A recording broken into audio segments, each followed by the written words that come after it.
Assalamualaikum warahmatullahi wabarakatuh. Jumpa lagi dengan Bapak.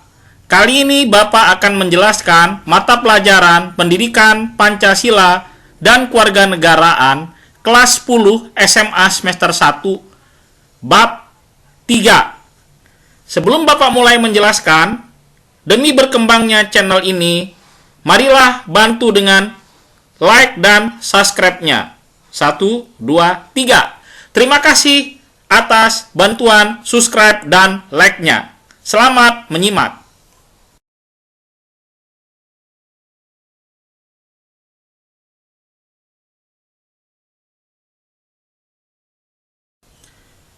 Pokok bahasan kali ini berjudul Lembaga Negara, yang terdiri dari 4 tujuan pembelajaran.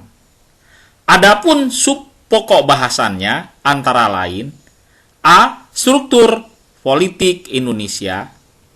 B. Fungsi dan kewenangan lembaga negara. C. Penerapan pemerintahan yang baik atau good government.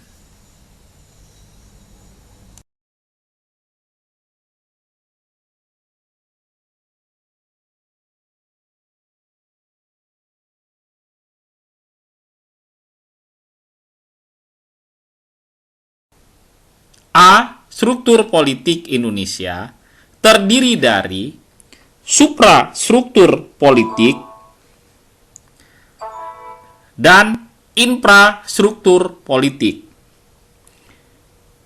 Suprastruktur politik adalah struktur politik pemerintahan yang berkaitan dengan lembaga negara. Suprastruktur politik merupakan lembaga pembuat keputusan politik yang sah, ya. Selanjutnya yang kedua, Bapak jelaskan lagi nih.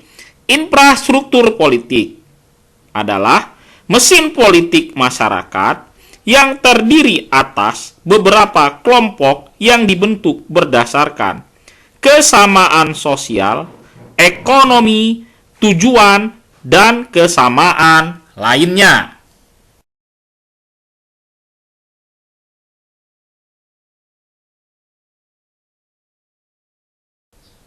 Lembaga-lembaga negara berdasarkan Undang-Undang Dasar 1945 terdiri dari Komisi Pemilihan Umum, Bank Sentral, Badan Pemeriksa Keuangan, Presiden, Dewan Perwakilan Rakyat, Majelis Permusyawaratan Rakyat, Dewan Perwakilan Daerah, Mahkamah Agung, Mahkamah Konstitusi, dan Komisi Yudisial.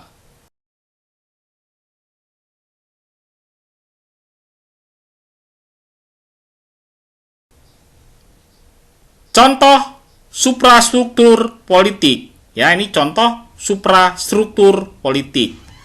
Dia mencakup lembaga negara dalam bagian susunan lembaga negara sesudah amandemen Undang-Undang Dasar Negara Republik Indonesia tahun 1945.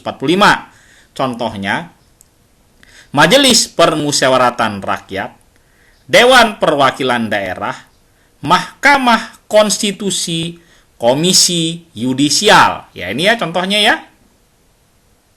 Ini kamu perhatikan ya, contoh-contohnya ya.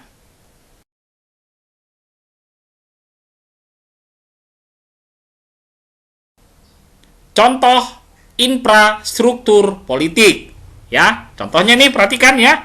Antara lain, partai politik, kelompok kepentingan atau interest group, kelompok penekan atau pressure group, media komunikasi politik, tokoh politik atau political figure.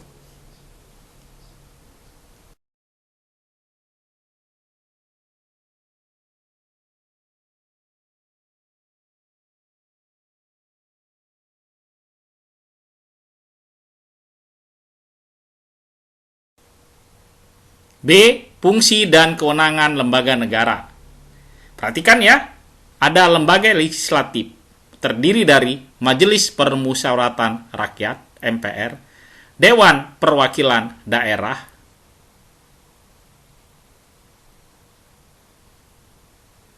dan ada Dewan Perwakilan Rakyat. Selanjutnya ada lembaga eksekutif. Ada Presiden dan Wakil Presiden, Kementerian Negara. Selanjutnya ada lembaga yudikatif, terdiri dari Mahkamah Agung, Mahkamah Konstitusi. Selanjutnya ada lembaga eksaminatif, yaitu Badan Pemeriksa Keuangan.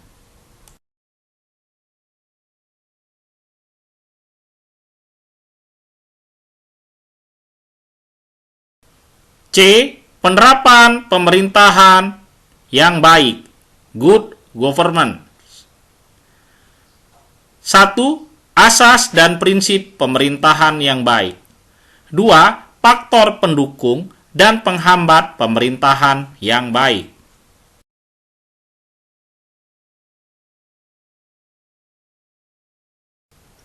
Asas-asas pemerintahan yang baik antara lain: kepastian hukum, keseimbangan, ketidakberpihakan, kecermatan dan motivasi, tidak menyalahgunakan wewenang, keterbukaan, kepentingan umum, pelayanan yang baik.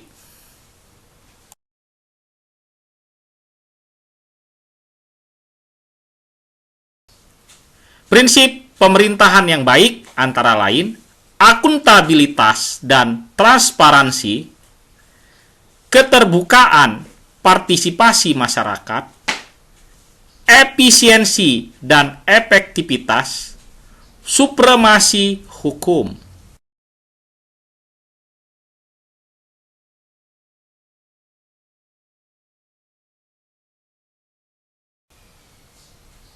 Faktor pendukung dan penghambat pemerintahan yang baik. Faktor pendukung antara lain partisipasi pemerintah, partisipasi masyarakat, sarana dan prasarana, sumber daya manusia. Faktor penghambat antara lain integritas pegawai pemerintahan yang rendah, kondisi politik dalam negeri kurang demokratis, krisis ekonomi, partisipasi masyarakat kurang, sistem hukum yang lemah.